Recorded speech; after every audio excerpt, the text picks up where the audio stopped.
सर्वेभ्यो नमः। भगवत गीता के 7वें अध्याय की चौथी कक्षा में सबका स्वागत है। पिछली कक्षा में हमने 12 से लेके 16 श्लोक देखे थे और 16वें श्लोक में श्री कृष्ण जी महाराज बताते हैं कि भगत गण जो होते हैं वो 4 प्रकार के होते हैं। चतुर्विधा भजन्ते माम, 4 प्रकार के लोग मेरा भजन करते हैं। कौन कौन से?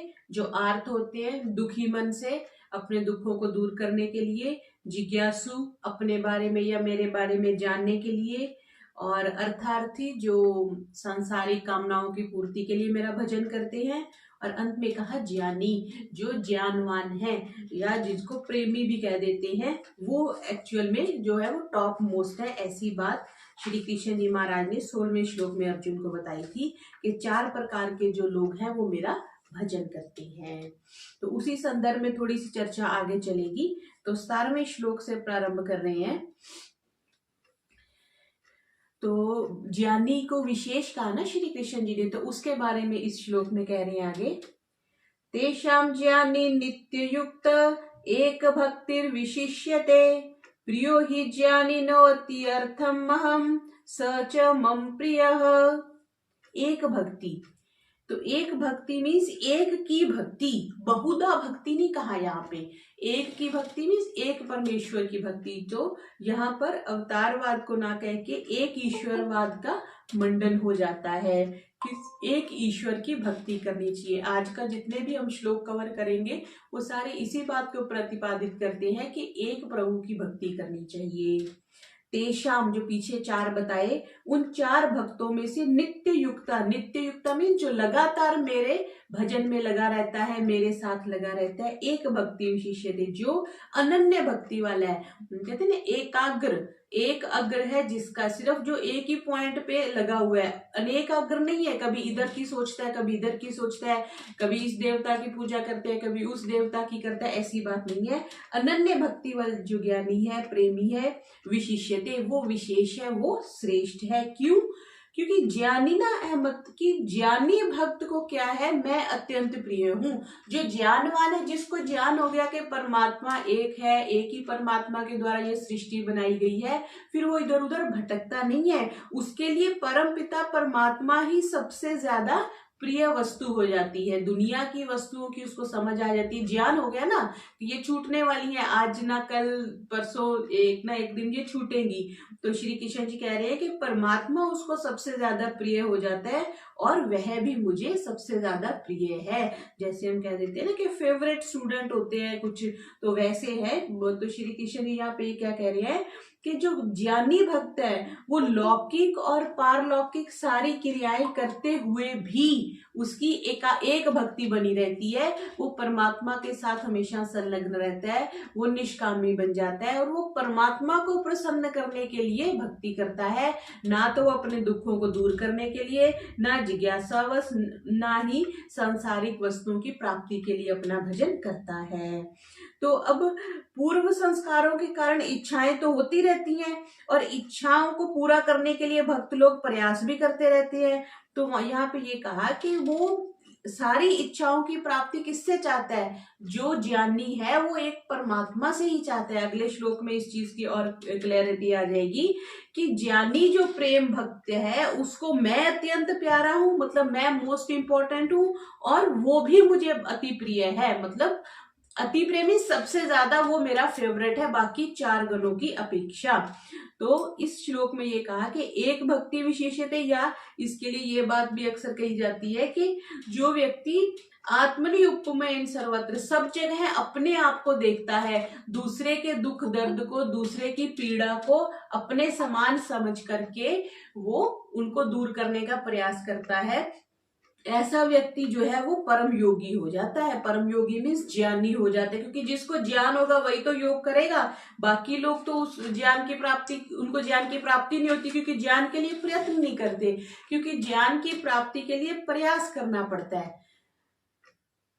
साधारण भजन करने के लिए प्रयास नहीं करना पड़ता, वो स्वतः हो जाता है, या क्योंकि उसमें कुछ ना कुछ आनंद की प्राप्ति होती है, कुछ ना कुछ कान को, श्रोत्रों को रस मिलता है, तो हम वो करने लग जाते हैं। लेकिन ज्ञान के लिए हमें प्रयास करना पड़ता है, हमें समय लगाना पड़ता है, हमें शास्त्रों का अध्ययन करना पड़ता है। इसलिए ज्ञान का जो पथ है वो कठिन पथ कहा गया है। तो यहाँ पे श्री कृष्ण ये कह रहे हैं कि जो ज्ञानी है वो मेरे को सबसे अत्यंत प्रिय है, और क्योंकि उसको भी मैं प्रिय हूं, क्योंकि उसको ज्ञान हो चुका है कि निष्काम कर्म करने से ही परमात्म तत्व की प्राप्ति होगी। तो एक भक्ति विशिष्यते, एक की भक्ति जो करता है वो विशेष है, इसलिए एक ईश्वरवाद का यहाँ पर मंडन किया गया। और वासुदेव सर्वम, तो बात आई गई कि सब कुछ जो है वो परमात्मा है। यहाँ पे जो वासुदेव के सुपुत्र श्री कृष्ण है, ये उनके लिए नाम नहीं है। वासुदेव का मतलब जो सब जगह व्याप्त है, वस धातु से बनता है ना ये, सर्वभूतादिवासश्च वासुदेव ततो ही हम, जो सब भूतों में जो निवास करता है उसका नाम वासुदेव है, वही परमात्मा है। और जो ज्ञानी पुरुष है उसी एक परमात्मा की भक्ति करके अपने आप को परमात्मा में संलग्न करते हैं। जो ज्ञानी है चारों में सरदार है, मुझी में वो यक दिल है सरशार है, करे जाते यकता की भक्ति सदा, मैं प्यारा हूं उसको वो प्यारा है मेरा, वो ही मेरा प्यारा है और मैं उसका प्यारा हूं। आगे 18वें में बताएंगे कि ज्ञानी भक्त को अपना अत्यंत प्यारा बताया ना, तो उन्होंने कहा कि आपने दूसरे भक्तों का आदर नहीं किया, आपने बोला 4 प्रकार के मेरे भगत हैं और सबसे अधिक प्रिय मेरे को ज्ञानी है। तो अब उस संदर्भ में आगे प्रश्न करते हैं, तो उत्तर दे रहे हैं 18वें श्लोक में, उदारः सर्व एवैते ज्ञानी त्वात्मेव मे मतम, आस्थिता सही युक्तात्मा मामेव वा अनुत्तमाम गतिम। उदारा, उदार किसको कहते हैं जी? उत आर, नाप के साथ जो ऊपर गति को प्राप्त होता है उसका नाम उदार है। तो बोला कि जो पहले मैंने चारों तुम्हें बताए हैं वो सबके सभी श्रेष्ठ हैं। पहले ये कहा था ना कि सारे लोग मेरी भक्ति नहीं कर सकते, कुछ लोग मेरी भक्ति कर सकते हैं, फिर कुछ लोगों में भी 4 डिवाइड कर दिए, फिर उसमें कह दिया कि जो ज्ञानी है वो सारे टॉप मोस्ट क्लास है, वो लोग मेरी भक्ति कर सकते हैं, मैं उनको प्रिय हूं, वो मेरे को प्रिय है। तो कह रहे हैं कि ये जो चारों हैं ये भी मेरे को अत्यंत प्रिय है, बड़े उदार हैं, श्रेष्ठ हैं, परंतु ज्ञानी त्वात् में मतलब जो ज्ञानी है, जो प्रेमी है, वो तो मेरा ही स्वरूप है। क्यों? क्योंकि वो मेरे साथ संलग्न हो गया है, वो सिद्ध हो गया है, तो वो एक तरह से जो वो बात करता है वो मेरी ही बात करता है, मेरे मत की बात करता है।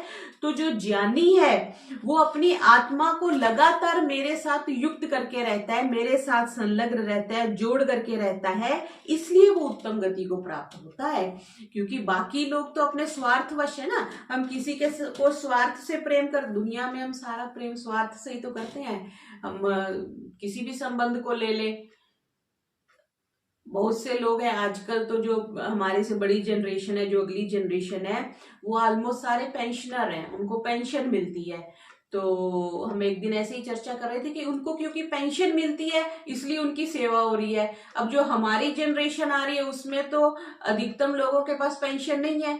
जब पेंशन नहीं है तो फिर बच्चे कैसे सेवा करेंगे?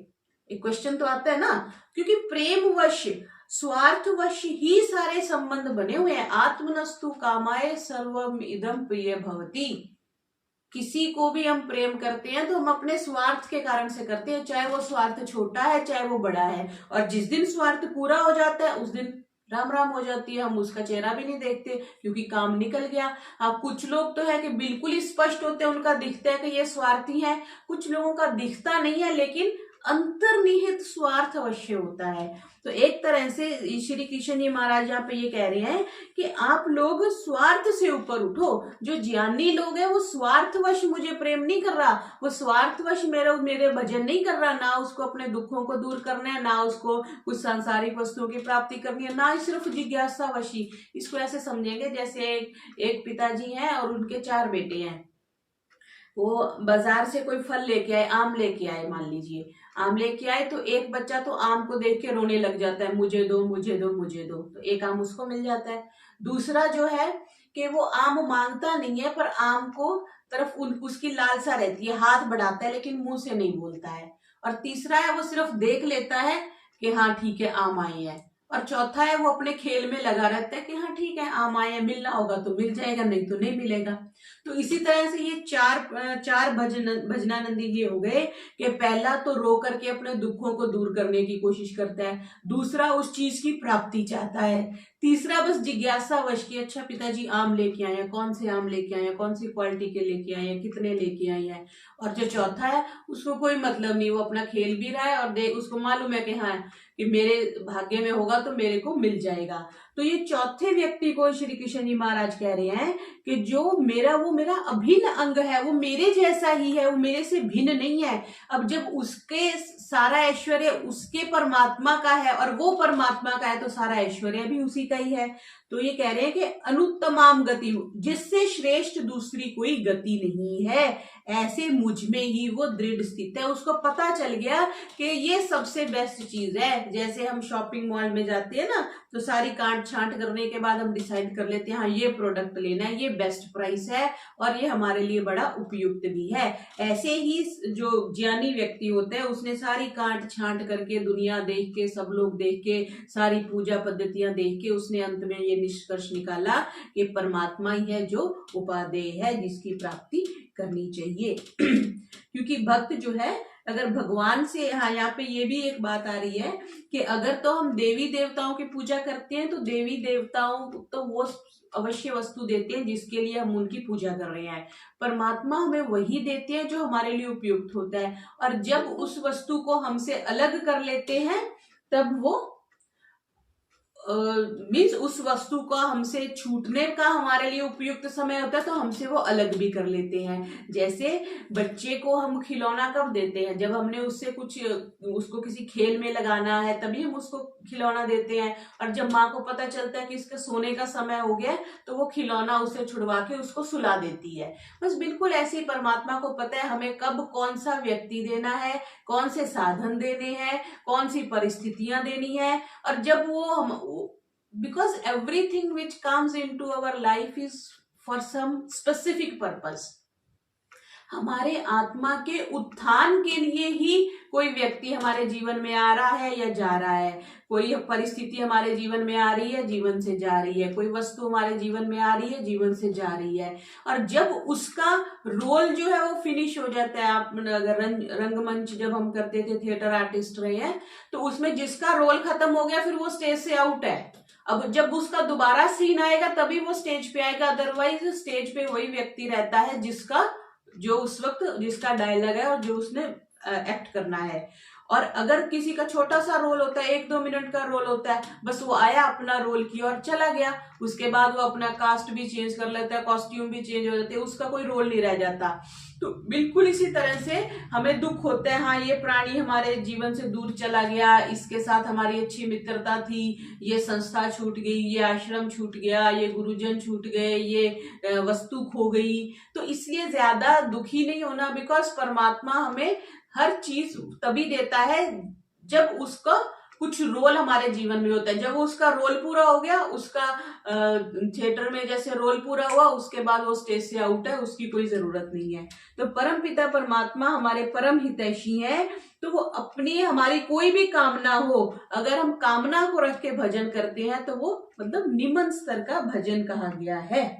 और यहाँ पे भगवान जी क्या कह रहे हैं कि जो सारे चारों ही मेरे भजन करने वाले हैं वो सारे ही उदार हैं, यही दरबार दीन को आदर रीति सदा चली आई। जो भी परमात्मा के भजन करते हैं उनको भी उदार कहा गया है, उनको आदर मान देते हैं भगवान कि ये मेरा भजन तो कर रहे हैं, चाहे किसी कामना की पूर्ति की वजह से कर रहे हैं, चाहे दुखों से छूटने के लिए कर रहे हैं, चाहे मेरे को पाने के लिए कर रहे हैं, पर कर तो रहे हैं। तो इसलिए भगवान जी ने ये कहा कि जो भी मेरा भजन करता है, जैसे नदियां समुद्र में जाती हैं तो नदी का पानी समुद्र में, और कभी उछाल आता है तो समुद्र का पानी नदी में आ जाता है, वैसे ही मैं ज्ञानी के साथ तो एकाकार हूँ। ज्ञानी मेरा ही स्वरूप है। क्यों? क्योंकि वो, उसके पास वो सारा ज्ञान है जो मेरे पास है। अब हम समुद्र के पानी को पानी, समुद्र के पानी से एक लोटा भर के ले आए तो हम उसको डिस्क्रिमिनेट नहीं ना कर सकते, उसको डिसाइड नहीं कर सकते ये प्रशांत महासागर है, ये बंगाल की खाड़ी का है या हिंद महासागर का है।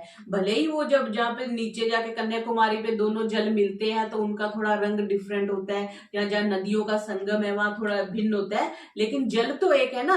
जब उसमें हमने लोटा भर लिया तब वो एक ही जल है। इसी तरह चाहे समुद्र का जल हो चाहे नदी का जल हो, जब वो मिक्स हो गया तो वो एक ही बन गया। तो यही वही बात यहाँ पे परमात्मा बता रहे हैं कि उदारा सर्वैवते कह दिया कि जो परमात्मा से संबंध रखते हैं वो आगे चलकर चाहे जो निचली श्रेणी के 3 लोग हैं ना वो भी ज्ञानी बन जाते हैं, वो भी परम पद को प्राप्त हो जाते हैं। परस्तार हर एक गो नेक है, जो ज्ञानी है मुझ में मगर एक है। वो यक दिल है और उससे यक दिल हूं मैं, वो कायम है और उसकी मंजिल हूं मैं। जो ज्ञानी है मैं और वो एक दिल है। आगे 19वां में कह रहे हैं कि वो जो ज्ञानी व्यक्ति है उसके भजन के बारे में आगे और बता रहे हैं। बहुनाम जन्म नामन्ते ज्ञानवान माम प्रपद्यते, वासुदेवः सर्वमिति स महात्मा सुदुर्लभः। दुर्लभ, सुदुर्लभ कह दिया, जो अत्यंत दुर्लभ है ऐसा महात्मा, जो माम प्रपद्यते, जो मेरी शरण में आता है वो बहुत दुर्लभ है। कौन? बहुनाम जन्मानाम, बहुत सारे जन्मों के बाद अंत में 1 जन्म 2 जन्म 3 जन्म, ऐसा एक प्रथा ये है, ऐसा मानना ये है कि जो मनुष्य जन्म है वो अंतिम जन्म है। सारी योनियों को पार करने के बाद मनुष्य जन्म मिलता है, ऐसा एक सिद्धांत चलता है। तो अगर हम इसको नहीं भी माने तो मनुष्य जन्म, अगर इंडिविजुअल जन्म भी माने तो मनुष्य जन्म ही ऐसा एक है कि जिसमें हम परमात्मा तत्व की प्राप्ति कर सकते हैं। तो कहा बहुत सारे जन्मों के अंत के यानी कि मनुष्य जन्म में सर्वम वासुदेवा, वो ये क्या समझते हैं, मनुष्य जन्म में ही वो सब कुछ परमात्मा ही है ऐसा महसूस करता है, ऐसा समझता है। इस प्रकार जो ज्ञानवान जो है माम प्रपद्यते, जो मेरी शरण में आता है वह महात्मा बहुत दुर्लभ है। आप कह तो रहे हो कि 4 लोग मेरे भजन करते हैं, वो धीरे धीरे भजन करते करते ज्ञान के उस स्तर पे पहुंच जाते हैं जहां पर पहुंच के उनको वासुदेविति सर्वम, जो सब कुछ है वो वासुदेव है। वस धातु वसने में आते हैं ना, हर एक चीज में परमात्मा वसा हुआ है, वो सर्वव्यापक है ऐसा वो समझते हैं। ऐसा होने से मतलब मेरे को प्राप्त किए बगैर, अगर इसी जन्म, वो स्वामी सत्यपति जी भी अक्सर ये बोलते थे ना, अगर इस जन्म में ईश्वर की प्राप्ति कर लोगे तो अच्छी बात है, नहीं तो महती व नष्टि, उपनिषद का वाक्य भी आता है कि इस जन्म में प्राप्ति कर लेनी चाहिए, क्योंकि पता नहीं अगला जन्म हो या ना हो। अगर हम इस सिद्धांत से भी देखें कि मनुष्य जन्म अंतिम जन्म है तो भी परमात्मा की प्राप्ति कर लेनी चाहिए, फिर अगर अंतिम जन्म नहीं है तो भी परमात्मा की प्राप्ति कर लेनी चाहिए कि कल को गाय कुत्ता बैल बकरी कुछ भी बन गए तब परमात्मा का भजन कैसे हो पाएगा, फिर तो हम किसी काम के ही नहीं रहेंगे।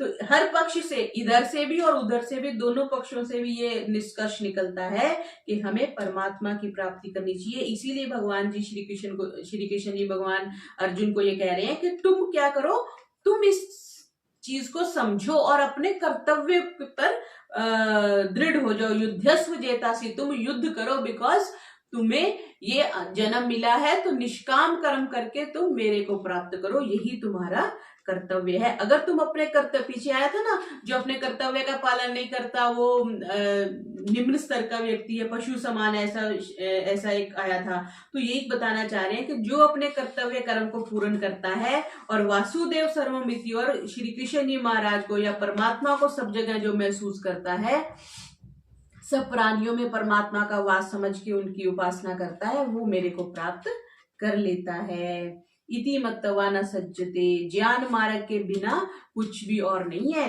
क्योंकि ज्ञानवान पर जो प्रतिक्षण बदलने वाले संसार की सत्ता को मानते हैं, जो प्रकृति का पूजन करते हैं या भिन्न भिन्न देवी देवताओं का पूजन करते हैं, तो वो देवी देवता उनको जो चीज के लिए उपासना कर रहे हैं वो तो मिल जाएगी, लेकिन परमात्म तत्व की प्राप्ति नहीं होती। तो एक इसको इस तरह से भी कह सकते हैं कि परमात्म तत्व क्या है, वो जो देवी देवताओं को चतुर्विधा भजन्ते माम कहा ना, जो कुछ लोग है देवी देवताओं की पूजा करते हैं यानी कि प्रकृति की उपासना करते हैं। तो अपना ईशोपनिषद में वो आया ना कि जो दूसरे प्रकृति की उपासना करते हैं वो अंधन तमय परविशन्ति, वो अंधे जो योनि है उसमें चले जाते हैं। तो कुछ इसी तरह की बात है कि एक को, जो मेरे को एक तत्व को भजते हैं वही जो है वो उत्तम गति को प्राप्त होते हैं। यहाँ पर यह स्पष्ट इस चीज का हमें वाक्य मिल रहा है। जन्म पर जन्म लेके ज्ञानी जरूर पहुंच जाए आखिर को मेरे हजूर, वो जाने के सब कुछ है जाने जहां, महाआत्मा ऐसा होगा कहाँ। सब कुछ जो परमात्मा को जानता है ऐसे जो महात्मा है वो जो दुर्लभ है। तो अब ये बताने के बाद अब आगे बता रहे हैं कि जो देवताओं की शरण में जाते हैं उनकी क्या गति होती है, उसके बारे में आगे 20वें श्लोक से बता रहे हैं। कामैतैते हृज्याना प्रपद्यन्ते अन्य देवताः, तम तम नियमा आस्थाय प्रकृत्या नियता स्वयः। नियता स्वया, प्रकृति मीन्स स्वभाव से, नियता जो नियत है, कामई कामनाओं से, हर व्यक्ति कामनाओं से युक्त है ना, तैते उन कामनाओं को, हृत ज्ञाना जिनका ज्ञान हर लिया गया है, उनको एक तो ये ज्ञान है कि परमात्मा एक है और परमात्मा ही सारी कामनाओं को पूर्ण करने वाले हैं। ये ज्ञान जिनसे हर लिया गया है, जो क्या करते हैं भिन्न भिन्न कामनाओं से अपनी अपनी प्रकृति या स्वभाव से नियंत्रित होके तम तम उस देवताओं को नियमम उस नियम से आस्थाएं धारण करते हुए अन्य देवताओं की शरण में चले जाते हैं। ऐसा एक मत भी चलता है और ऐसा इस चीज को हम समझते हैं कि जो भी देवता है वो कुछ स्पेसिफिक वरदान देने का उनको, जैसे बोलते हैं अथॉरिटी है। जैसे हमारे ऑफिस में होता है ना, किसी एक व्यक्ति विशेष को कुछ अथॉरिटी है, वो दूसरा व्यक्ति उस पर साइन नहीं कर सकता, नहीं ये बॉस की ये पावर है वही साइन करेंगे। ऐसे ही देवी देवताओं को अलग अलग ग्रांटेड है कि हाँ आप ये चीज दे सकते हो, ये चीज दे सकते हो। तो यहाँ पे ये कह रहे हैं कि जो जैसे धन संग्रह की कामना से, पुत्र पौत्र आदि की कामना से या किसी और कामनाओं से जो परमात्मा का या अन्य देवी देवताओं का जो भजन करते हैं, तो क्या दो चीजों के होते हैं ना, या तो इस संसार में मेरी सारी कामनाएं पूरी हो जाए, मैं सुखी हो जाऊं, मुझे कोई ज्यादा काम धाम नहीं करना चाहिए, दूसरा मेरा परलोक सुखी हो जाए। दो ही कामनाएं रहती है ना, तो इन्हीं के लिए प्रयास करते रहते हैं। या तो इस दुनिया में हम सुखी हो जाएं, सारे सुख साधन मिल जाएं और वो मेंटेन भी हो जाएं, या इस मरने के बाद भी मैं सुखी रहूं और मरने के बाद भी मेरी अच्छी गति हो जाए। दो ही तो चीजों के लिए हम प्रयास करते हैं। तो यहाँ पे ये कह रहे हैं कि चाहे वो धन कामना की संग्रह से कर रहे हैं, चाहे आप सांसारिक वस्तुओं के लिए कर रहे हैं, चाहे आप परलोक की वस्तुओं के लिए कर रहे हैं, ये इच्छा रखने पर आप क्या कर रहे हैं, ये चीज समझने की है कि आप सत असत, नित्य अनित्य, सार असार और बंध मोक्ष से हट रहे हैं। आपको पता ही नहीं है कि इस लोक की चीज तो नित्य है ही है, परलोक की चीज भी अनित्य है। इस लोक का सुख तो नित्य है ही है, परलोक का सुख भी अनित्य है। स्वर्ग काम हो यज्ञ तो हम कर देते हैं कि यज्ञ कर रहे हैं बड़े बड़े कि हमें स्वर्ग की प्राप्ति हो जाए, लेकिन जब वो पुण्य क्षीण हो जाएंगे तो फिर वापिस हमें नीचे आना पड़ेगा। जैसे वो ये आपका है सिंगापुर में भी है एक बड़ा टावर है, या भी ये जो इन्होंने दुबई में बनाया बुर्ज खलीफा भी है। तो आप इतनी सारे पैसे लगा के इतनी बड़ी टिकट लेके आप ऊपर जाते हो और जैसे ही उनका समय पूरा होता है, आधा घंटा 45 मिनट्स जो भी है, उसके बाद आपको वो नीचे ले आते हैं। तो जितनी देर उनका टाइम लिमिट है और जितने डॉलर्स की आपने टिकट ली है उतनी देर ही तो आप ऊपर रहेंगे ना, वापस तो आपको नीचे आना ही पड़ेगा। सेम वे देवी देवता आपको वो चीज दे देती है जिस जिस कामना के लिए आप उनकी उपासना कर रहे हैं, कुछ यज्ञ कर रहे हैं, कुछ दान पुण्य कर रहे हैं, क्योंकि वो प्रकृति जन्य है ना, प्रकृति के सारे सुख तो वो आपको दे देंगे। लेकिन परमात्मा जो है वो इनसे ऊपर है। तो एक मत ये चलता है कि जैसे पेड़ है, पेड़ की छाया पड़ती है, तो पेड़ की पेड़ तो जड़ हो गया, कोई चेतन देवता भी अगर हम समझे, कोई चेतन देवता है, तो परमात्मा उस देवता की छाया बन के एक्चुअल में परमात्मा ही वो फल हमको दे रहे हैं, लेकिन हमें ऐसा महसूस होता है कि हमने फला फला देवता की उपासना करी, इसलिए हमें उस चीज की प्राप्ति हुई है। तो कामनाओं के कारण प्रकृति के परवश हो गए ना, अपने संस्कार है या बोला ना प्रकृतियां नित्य, अपने प्रकृति के अकॉर्डिंग कुछ कहता है जी मैं इस देवता की उपासना करता हूं, मैं इस देवता की करता हूं, तो वो ये कह रहे हैं कि परमात्मा कह रहे हैं कि है तो अल्टीमेट पावर तो मैं ही हूं, लेकिन अगर ये स्पेसिफिक किसी सोर्स की उपासना की जा रही है तो उसकी छाया बन के वही चीज उसके थ्रू मैं उसको दिलवाता हूं, ताकि उसकी श्रद्धा भी बनी रहे, उसकी आस्था भी बनी रहे। तो कामना की पूर्ति के लिए अनेक उपायों और नियमों को धारण करके मनुष्य जब अन्य देवताओं की शरण लेते हैं, भगवान की शरण नहीं लेते, इसलिए बोला ना अन्य देवता स्पेसिफिक शब्द महर्षि व्यास ने लिख दिया, श्री कृष्ण जी के मुखारविंद से निकाल दिया कि जो अन्य देवता की शरण लेते हैं, भगवान की शरण नहीं लेते, वे देवताओं को भगवत स्वरूप तो मानते हैं पर अलग सत्ता मानते हैं, परमात्मा तो नहीं मानते ना। पर परमात्मा जो वासुदेव इति सर्वम इति कह दिया, उससे तो भिन्न सत्ता है। तो वो जो भिन्न सत्ता होने से तो उनको अंत वाला मतलब नाशवान फल मिलता है, उसकी एक लिमिट हो गई। जैसे आपकी टिकट खत्म हो जाती है तो आपको मेट्रो से, बस से, ट्रेन से उतरना पड़ता है, तो कह रहे हैं कि जो ज्ञानी लोग हैं वो भगवत स्वरूप को एक मानते हैं और उनको अंत वाला फल नहीं मिलता बल्कि अविनाशी फल मिलता है, इसलिए जो ज्ञानी है वो श्रेष्ठ है।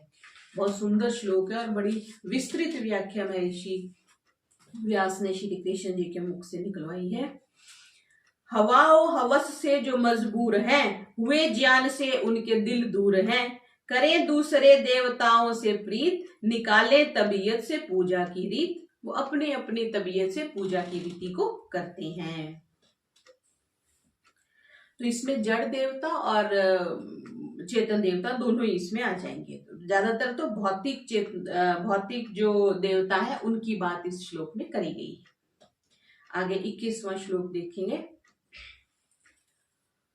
ये भी उसी से संबंधित है।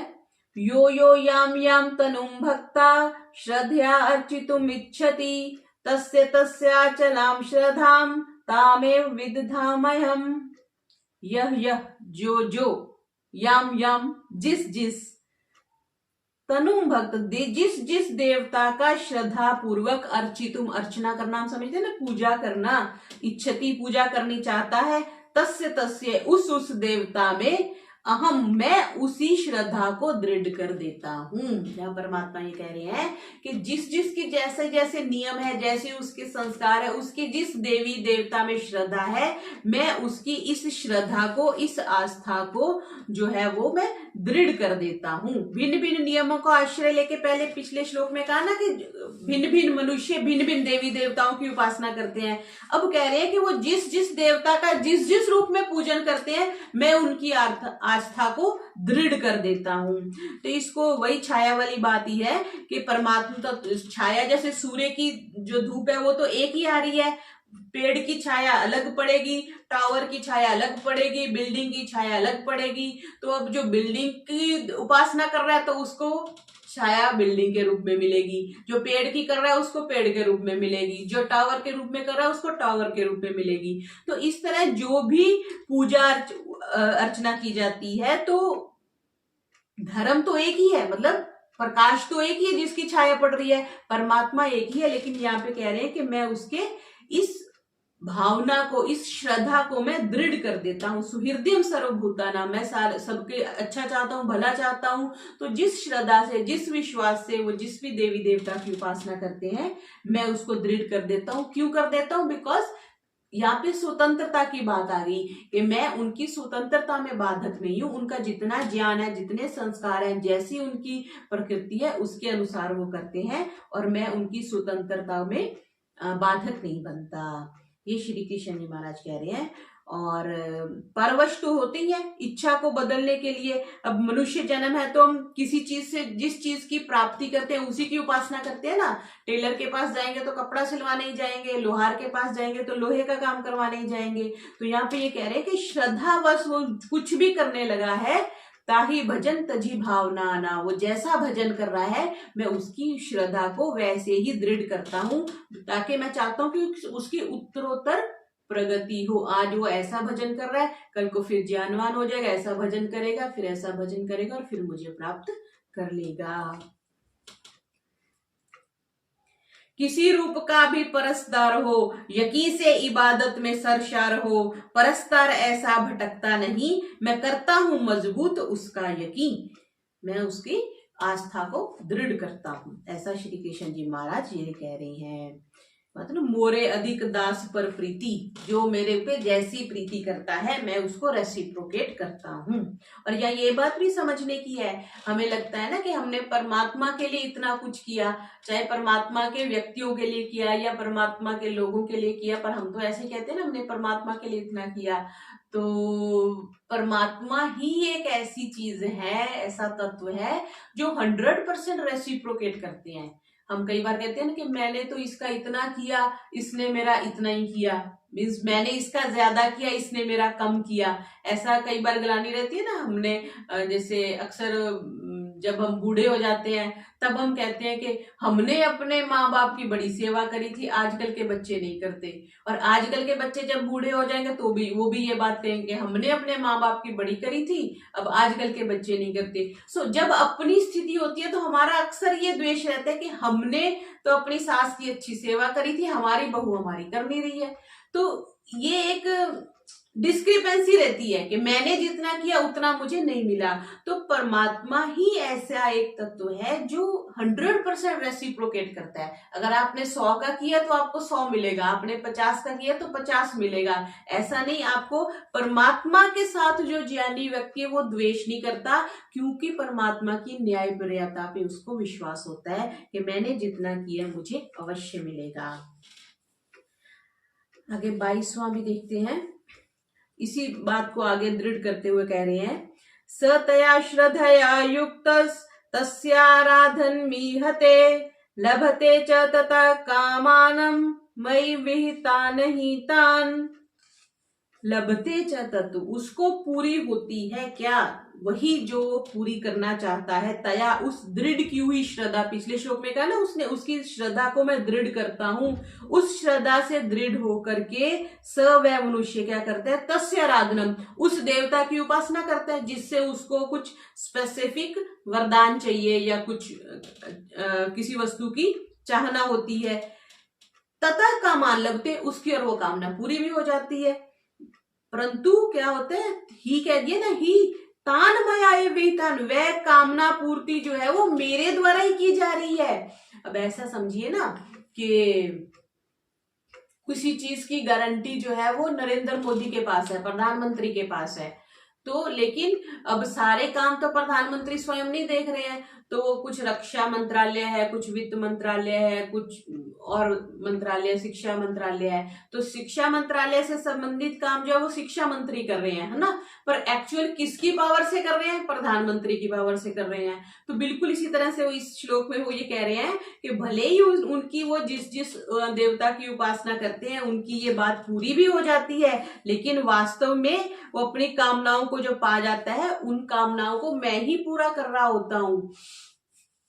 आपने अगर वो एक पोस्टर देखा हो, हम जब कॉलेज में थे तो वो बड़ा प्रसिद्ध हुआ था कि एक बच्चा है वो सैंड ड्यून्स पे चल रहा है, वो जैसे समुद्र के किनारे सैंड पे चल रहा है, उसके छोटे छोटे छोटे पैर चल रहे हैं। और एक जगह पे आ जाते हैं कि उसका एक बहुत बड़ा पैर है जो उसको चला रहा है, मतलब उस बड़े पैर की ड्राइंग के अंदर उसके छोटे छोटे पैर हैं। और जब समस्या आती है तो वो बड़ा पैर गायब हो जाता है और सिर्फ छोटे छोटे पैर रह जाते हैं। तो वो व्यक्ति जो होता है, वो बच्चा जो होता है या व्यक्ति है, वो परमात्मा से शिकायत करता है कि देखो जब मेरा बुरा समय आया दुनिया ने तो साथ छोड़ा ही छोड़ा, तुम मेरे साथ हाथ पकड़ के मेरे साथ साथ तुम्हारे कदम मेरे साथ चल रहे थे, तुमने भी मेरा साथ छोड़ दिया। तब परमात्मा, वो कुछ कोटेशन थी नीचे लिखी हुई, वो ये कहते हैं कि जब तुम्हारा कठिन समय आया, सबने तुम्हारा साथ दे दिया, छोड़ दिया, तब तुम्हारे में चलने की सामर्थ्य भी नहीं थी। उस समय ये जो पांव तुम देख रहे हो, ये मेरे ही पांव है, मैं तुम्हें उठा करके चल रहा हूं। ठीक है, तो वही बात कि जब हमारा कठिन समय होता है या जब भी हमें कोई और सहायता नहीं मिलती, तब कौन सहायता देता है? परमात्मा ही सहायता देता है। परमात्मा कहाँ से सहायता देता है? अंदर से सहायता देता है। स्वामी जी महाराज ये लिखते हैं ना सत्यार्थ प्रकाश में कि ज्ञान बल कहाँ से मिलता है? अंदर से मिलता है। बाहर से जितने मर्जी प्रवचन सुन लो, बाहर से जितने मर्जी उपदेश सुन लो, जब तक अंदर वो चीज जाती नहीं और अंदर से प्रेरणा नहीं होती कि हाँ अब ये चीज कर ली जाए, तब तक हम कुछ नहीं कर सकते। तो यहाँ पे ये कह रहे हैं कि मय्यव शब्द प्रयोग किया ना, कि सब जो उसकी जो जो कामना पूर्ण हो रही है वो मेरी तरफ से हो रही है, भले ही वो किसी देवता के माध्यम से संपूर्ण हो रही है, पर अक्सर तो वो मैं ही कर रहा हूं। जैसे किसी भी ऑफिसर को कुछ भी अधिकार दिया जाता है तो वो एचओडी ने दिया होता है, तभी वो उसको पूरा करते हैं। तो भगवान को सखा तो बताया, ये ना मित्र है, सबसे जो नियरेस्ट मित्र है और एवरग्रीन जो मित्र है वो द्वासपर्णा स्वयुजा सुखाया सखाया, जो परमात्मा है वो सबसे नियरेस्ट, सबसे डियरेस्ट और हमारा बेस्ट फ्रेंड है। ठीक है, वही हमारी सहायता रखता है। भक्तो असी में सखा चेती, पीछे हमने देखा था श्री कृष्ण जी भी अर्जुन को कह रहे हैं कि भक्त तो अर्जुन की दृष्टि से कहा है, पर अपनी दृष्टि से कहा है कि सखा है, परमात्मा हमारा सखा है।